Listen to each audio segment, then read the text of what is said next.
right now at 6, feeling let down by her HOA. Started treating us more like the enemy instead of like a fellow homeowner. A Colorado woman is now locked into a legal battle and trying to expose problems within the state system. So you think the state needs to be able to regulate HOAs? I do. An attempt to stop the cycle of incarceration. The faster we can kind of treat and recognize, then hopefully we don't see people getting deeper and deeper into the system. And that means putting a stronger focus on mental health. This bill is designed to provide treatment rather than punishment. Thank you for joining us tonight at 6. I'm Jessica Porter. And I'm Shannon Ogden.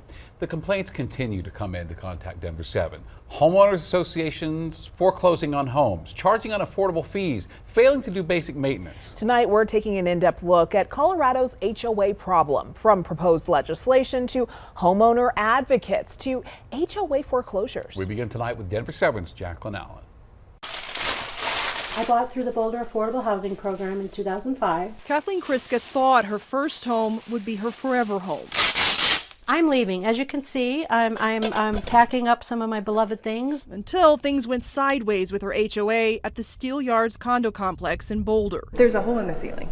Yes, good question, Jacqueline. She took us on a tour of unfinished repairs, crumbling sidewalks, and rotting wood. There were termites. This is just but one bill for $10,000. When this former accountant asked for the HOA's financials, she says the documents she finally got were incomplete or infuriating. They were spending money on holiday lighting, for example. What I'm hearing you say is that you're paying for HOA dues but not getting the services. That's correct. Everything that we've been paying for, that we contract for, bush shoveling, ice mitigation, none of it has been happening. Last year, Kathleen filed this lawsuit against the HOA claiming negligence, and they countersued for defamation. In a statement to Contact Denver 7, an HOA attorney denies each of Kathleen's allegations. Where does she go to make a dispute and have it resolved?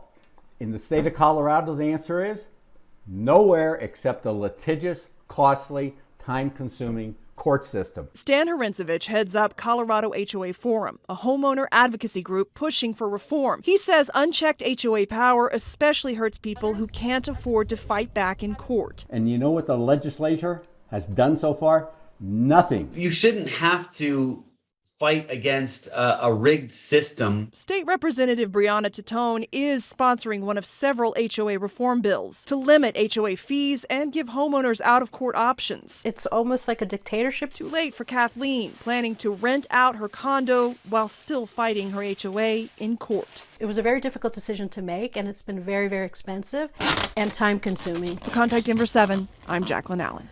Jacqueline, thank you. Today, Denver City Council member Stacey Gilmore met with state legislators on behalf of Green Valley Ranch residents.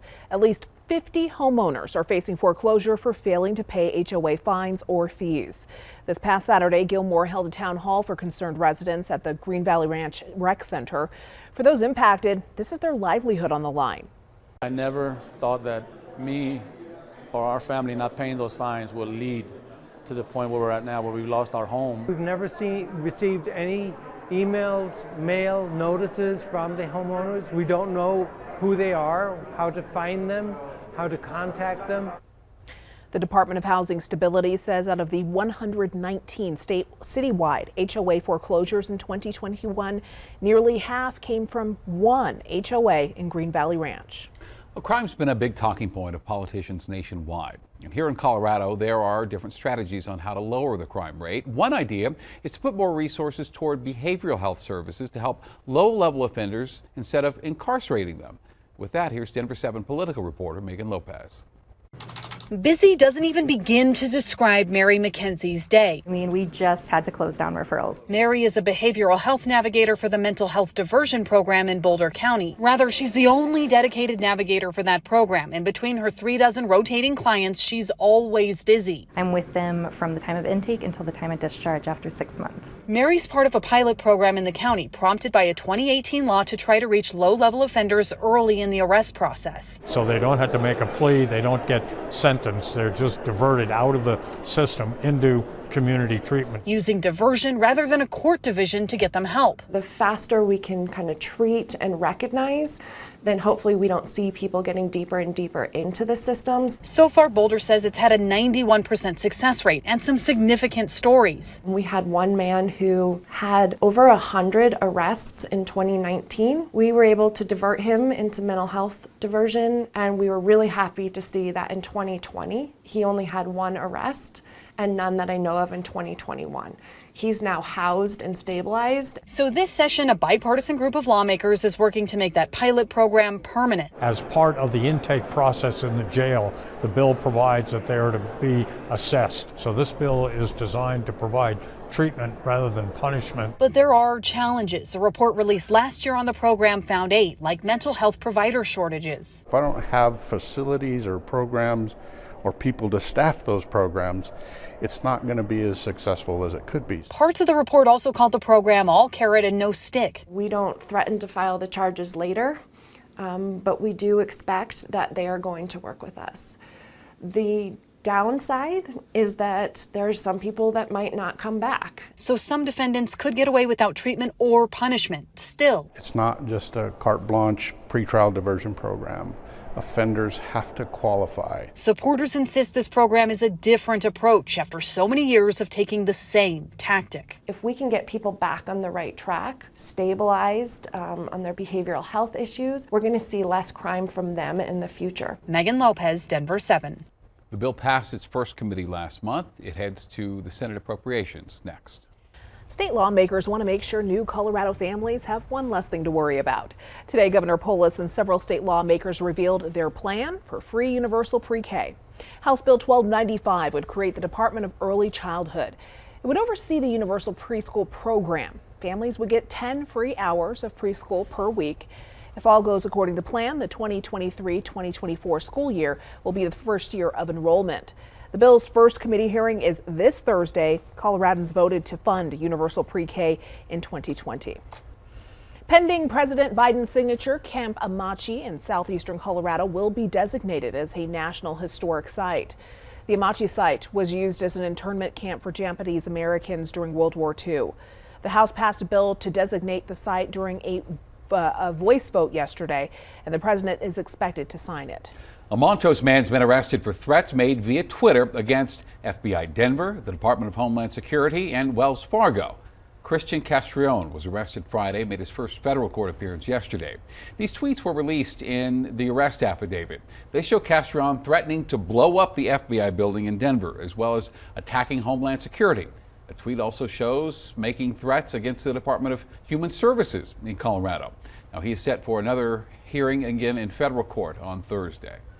U.S. House Representative Diana DeGette is calling on the federal government to audit recently approved permits for the Suncor refinery in Commerce City. Dozens of permits were approved by the EPA, calling for, quote, minor modifications under the Federal Clean Air Act. But DeGette says those should be modifications that are considered major. If so, the plant would be forced to take a series of additional steps to reduce the amount of pollution it emits. All right, we have a traffic alert for your morning commute tomorrow morning. Eastbound I-70 will be rerouted between Steel Street and Colorado Boulevard. This is part of the Central 70 project. This map shows how it will be routed. Now, the red area in the middle, that's the new work zone where crews will install new toll express lanes. Construction of all this is expected to be complete January of 2023. CDOT has received $13.5 million on behalf of the town of Snowmass Village. It came from a grant from the U.S. government and is meant to be used on modernizing and electrifying America's buses. Today we spoke with Deputy Secretary of Transportation Polly Trottenberg. She says this is an effort by the Biden administration to stop the effects of climate change. We're really looking at a 10-year time frame, I think, to see a transformation.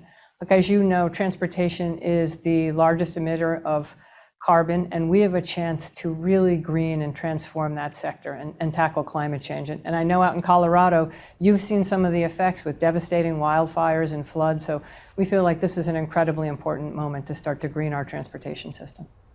In Snowmass, the money will be used to construct a multimodal transit system to improve the efficiency of operations for buses. Well, steps are being taken to rename Mount Evans. Now, it's currently named after former Territorial Governor John Evans, who played a role in the Sand Creek Massacre in 1864. Today, the Clear Creek County Board of Commissioners voted to rename Mount Blue Sky. Now, the Arapaho were known as the Blue Sky people. The Cheyenne have a ceremony each year called Blue Sky. The Colorado Geographic Naming Advisory Board will decide on this next, and then the governor and the U.S. Board of Geographic Names will have to approve as well.